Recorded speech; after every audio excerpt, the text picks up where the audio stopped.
Over a period of 6 months, I communicated with Brian from Adelaide regarding his idea for getting Magnorail to go across a level crossing. Something that had never been achieved before, and it was actually something that I'd worked out was feasible quite a while ago, similar to being able to get planes flying, another idea I had. But as I had enough on my hands with getting Magnorail magic awareness to the masses, it just sat in my mind and never reached fruition. And this is what I love about the Magnorail users community. They are thinkers and innovators. They want to use the magic. They're constantly coming up with novel ways to incorporate the Magnorail system into their layouts and dioramas, and create their own bit of magic with their cyclists and vehicles going where no one else has gone before. I know that there is another portion of the hobby world out there that do their own thing with chains and motors and Arduino boards, etc. But Magnorail is for those more interested in getting an effect completed with minimal hours. I realise Brian from Adelaide, and that's the pseudonym he wants to go under, spent a lot of time in fine-tuning his level crossing concept, but it is one concept that is easily duplicated by the less talented modelers of us.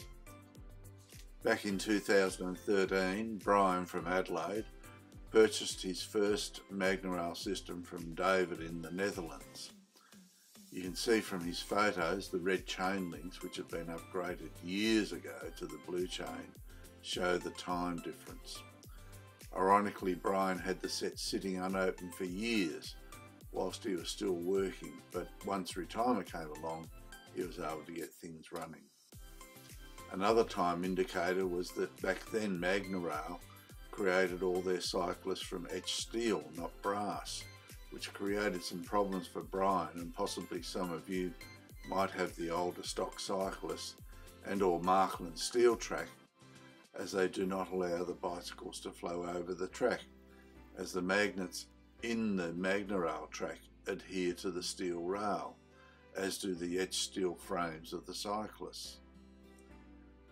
Brian constructed 5 level crossing concepts with Marklin, Peco, Roco, Hornby and prototype tram track, with the low profile tram track offering no problems for either old or new cyclists. He overcame the magnetic gripping problems by replacing the Hornby and Marklin steel rails with inserts of Peco Code 100 nickel silver rail. Basically, Brian has reduced the depth of the rail where possible, removed all the sleepers to allow the Magnorail track to pass underneath, but as close to the crossing roadbed as possible. Remember, the modification does not have to be the full width of the crossing, just enough to accept the Magnorail channeling. In some instances, the bicycles may be across both rails at the same time and might create a short, but this is easily fixed by angling the crossing a few millimetres so the front wheel clears the far side of the track before the back wheel is onto the crossing. You still require a thin acrylic or acetate or card covering to prevent the chain from lifting out of the channeling as it goes under the crossing. In respect to vehicles, the latest practice of attaching magnets directly to the vehicle chassis removes any possibility of short circuits, as there's no metal object touching the rail. In his video, you'll hear Brian refer to some of the Marklin trains as having pizza cutter flanges. These obviously test the limits of Magnorail to make magnetic contact for the bicycle magnets. Generally though, most tracks can be adapted with the tram track not having to be cut as it is. It's 0.5 mils, but apart from fine scale models, it only means that the trams or beetle motors can run without this alteration. Whilst he's not done anything but OO and HO scale, N and T scale would obviously work even better because they have less clearance from the rail to the Magnorail track underneath. So well done, Brian from Adelaide. Keep that grey matter churning. and we look forward to more inspirational ideas from you. And if any of you have now put this into action, I'd love to see photos or movies of how you've got Magnorail operating at a rail crossing. I'll now let Brian tell you in his own words and describe what he's been doing through his videos. He does apologise for the fact that they're a bit jumpy and sketchy, but once again, it's to get the ideas that he's put together into a video for you to understand how he's done it, and you know, just accept the fact that he's trying to film and operate his bicycles and that all at the same time. It's a job well done though, Brian. Keep up the good work. Level crossing, taking me about a month to build. Trying to how many tests I've done. Yes, that looks right. There you go, just slides across. Now, that speed is a lot faster than it physically looks. So I'll just show you. He's still moving a bit. We'll slow him down a little bit, I think. Oops. We'll just stop him there. Don't like doing this, but we'll put on some pulse power and we'll just see what he looks like in slow motion going across the crossing. Yeah, that's a real nice speed.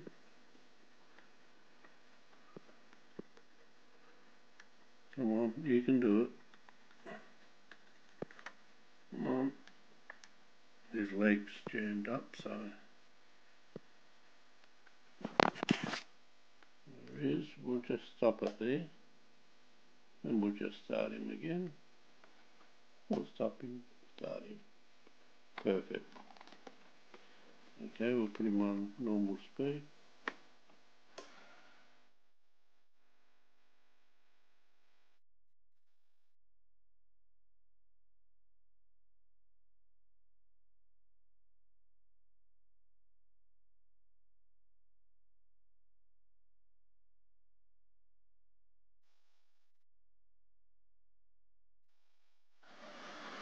We'll stop him there and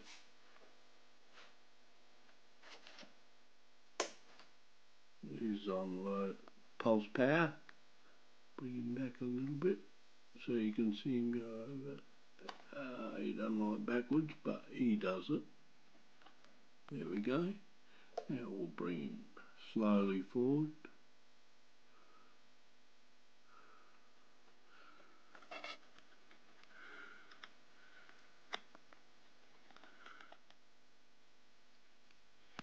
Now, excuse the camera shake, I've just got to get these working, but not together. Learnt my lesson. Oops, hang on. Just to show, this is a 50-60 Marklin loco. You can tell by the front wheels, they're absolute pizza cutters. They've got a very broad wheel and they go over the level crossing perfectly. Hang on, you can see there's, see if I can get a better camera angle, but I'm trying to close this focus up. There we go, you can see the wheel and the depth it's got to go down, and they'll back it back and let you see how the Magnorail goes over it. Hang on a minute, we'll just move. Very hard to film and photograph at the same time. And we'll just let our little bloke on the bicycle do some work, even he wants to go backwards. There we go. Now somebody said to me, you can't run Magnorail and railway track on a level crossing. I picked out the Marklin K track because it's the worst track, not worse as in it's mainly the hardest, because you've got the centre stud, you've got steel rail, it's virtually code 100 rail, maybe 90, I don't know, but it's big. And to do this, it took me about 4 weeks to work out how to do it. Once I did it, it was alright. Now, this is about Model 3. I've got to pull this one up and get it where the bicycle just comes off a little bit rough, but that's easy fix. That's only in the run up and run down of the unit. But I just thought you'd be interested. Haven't tested it with a car, but I've got no problems. If the bike works, the car's got to work. Now, you can make this work on Peco Streamline, this idea.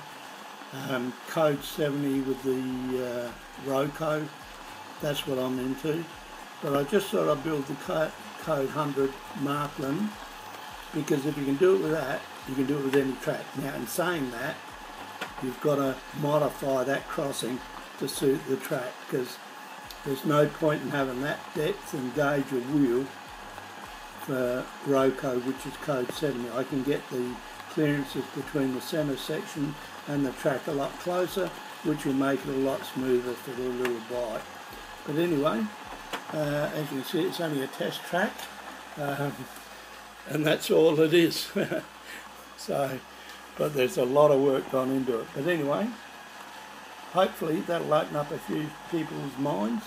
No, I'm not telling you how I did it straight away, because it took me a month, and I don't want to give it away. And also, I can improve it a little bit better, so wait for the improved model. But just to get you thinking, that track has the full depth of those wheels, which is pretty humongous. I hate them actually. They're real deep and they're a real pain to work with. Right.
Easier, it's a smaller track profile, but what actually is one of the main bugbearers is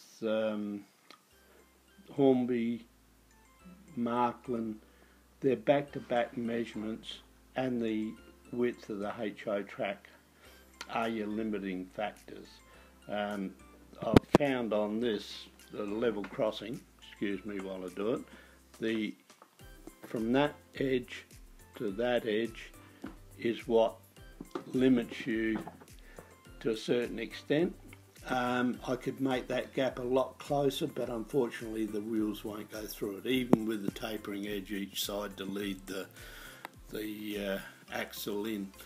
But when you get to this stage, it's obviously testing as you go through. I've got to this stage, I'm pretty happy with it.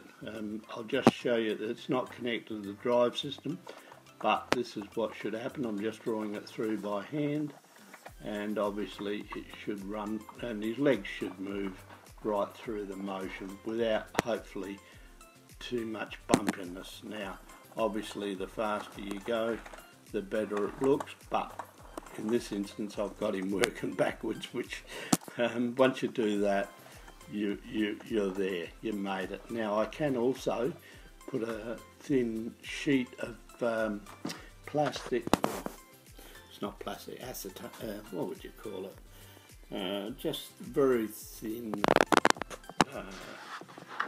it's virtually like a styrene, but it's very thin, 0.25 mil, there it is there, and I can actually put that over the track, you can see through it, but I can actually put that over the level crossing and he's quite happy to run on that as well. So, but it's not needed because with the paint on the level crossing, it'll work perfect. But as I said, do your testing. It is Magnorail track. You see my hand, I'm just operating it, and it works perfect. His little legs work. There's not too much adjustment. As I said, I've used Marklin K-Track, and the main reason for that is the curves. They're an industrial curve, which is what I needed because I wanted the board as small as possible.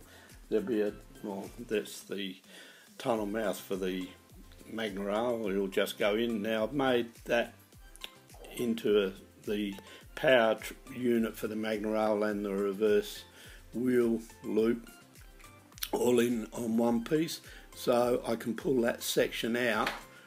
I'll actually enclose the tunnel mouth on the external scenery, but I'll be able to lift that up and pull it apart. There'll be a join there, obviously, where you can see the join in the styrene sheet, and that will make maintenance a lot easier.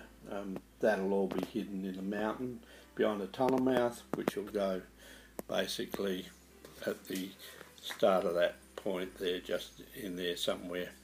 But its overall dimensions for this layer are 1200 by 800. There's a reverse loop which will be hidden at the back, and that'll have alternative trains running through. So the idea is not to fit as much as you can in a small area, but make it look very interesting. I hate small layouts with about 6 cable cars and railways and, you know, it's just everything thrown in on it. And the idea is keep it as simple as you can, but as entertaining as you can. Anyway, next video, hopefully, it'll show you the little bike working, and also the cars I've already started to modify, as you can see from that Citroen over there with the 2 magnets. That works quite well. The only thing you've got to be careful of is sometimes the back end of the vehicle can lift a certain extent. I don't know why, but that one, the Citroen, works quite well, but I've noticed it on some other vehicles, but I can't really go on too much about that because I haven't done a lot of work in that area. Whereas the Magnorail Cyclist, yeah, from the virtually first early steel ones to these etch brass, these are a lot better. But the other thing I should point out is make sure your little bike works well before you start this, because one, no use, it's like working on a faulty locomotive. If it's not working to start with, it's not going to work when you finish. So, as I said, test your little bike. Oops, kick up in the back. I won't worry about that because one, it's not going to go backwards too often. But as I said, quite happy. His little legs work, and I've actually, by going backwards, I've just cocked his leg up a bit. But anyway, as you can see, he works perfect. The bell, that's in the freight station, that Marklin track, if you can see it there, there's an insulated section there, so as soon as anything crosses onto that track, doesn't short it, carries the current over, and obviously the bell, because I like the old mechanical bell style, sounds better than the electronic ones. But as you can tell, I'm a bit old fashioned. Anyway, hope that's given you some interesting things to look at, and I've still just got a little bit of cork to do and finalise that section, so hopefully my Magnorail will be working in about a week's time and scenery will follow. Thank you.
If you have a Magnorail layout and you think you're worthy of the title of Magnorail Magician, there's an application form on our website. Send it in and we'll judge what level you'll be brought into the system at. But give it a go and you'll get a feature on our channel in our Magician section.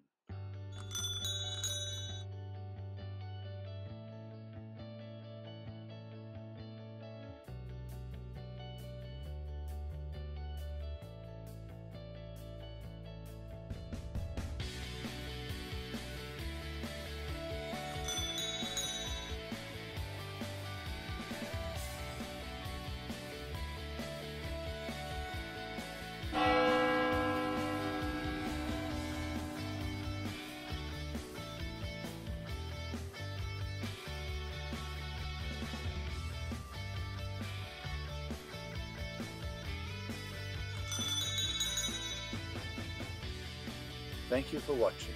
Bye.